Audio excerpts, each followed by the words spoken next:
We have team coverage of tonight's speech, starting with Kamaya Davis at the Capitol. Kamaya.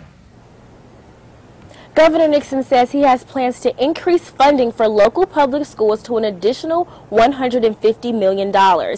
He says this increase will mean more technology in the classroom and more hands-on learning. I spoke to a law expert, Ben Trachtenberg, who followed Atkinson's case, and he said in the case of a hung jury, the judge tells the prosecution they have the option of starting a new trial. He says the prosecution cannot try Atkinson again for burglary since he was acquitted. However, since the trial was incomplete in the counts of rape and deviant sexual assault, the prosecution is able to try Atkinson on those two counts. To find out what options Trachtenberg says the prosecution has moving forward, join us for the 5 and 6 o'clock newscast. Columbia Public Works says it will continue to monitor the forecast and stay ahead with the planning for road safety. Reporting live in Boone County, I'm Kamaya Davis, KMU8 News. The defense attorney started the cross-examination of the alleged victim just a couple hours ago. The defense is pointing out inconsistencies in the victim's testimony, such as where the defendant's hands were at the time of the alleged rape. They are saying the victim is changing details from her initial interview with the police, her deposition, and her testimony in court yesterday and today. Police took 12 reports of business break-ins on Big Bear Boulevard. Officers were dispatched to several reports of busted windows and broken doors. One business owner says his business was one of many that got broken into and that there was a small amount of money taken. There are 11 different shoe styles and over 60 pairs of shoes housed in this two-bedroom apartment. Megan says she plans on selling shoes like these within the next month. Columbia police are investigating an unarmed bank robbery at Regions Bank. Police say the suspect entered the bank on Paris Road at about noon and demanded money from the teller. The Missouri House of Representatives held a public hearing today to address ways the Department of Corrections could improve the ability of working inmates to gain employment before their release.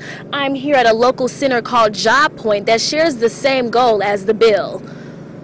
The bill would require the Department of Corrections to participate in the federal bonding program so that all working inmates are bonded prior to release, review the types of jobs available for inmates while incarcerated, and issue worker certificates to certain qualified inmates. Helping inmates find work isn't a totally new idea.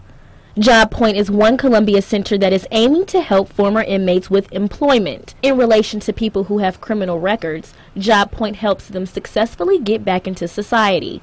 Job Point requires participants to fill out what they call a plan of employment. Now, what this is a form to help participants set career goals throughout their journey here at Job Point.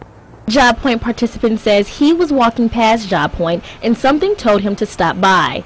He said he stopped by because he wanted to better himself. Never did anything like this before. Like, I'm from New Jersey. I'm used to like street stuff, hanging on the corner, doing this, doing that. And then I got into a car accident, put me in a coma.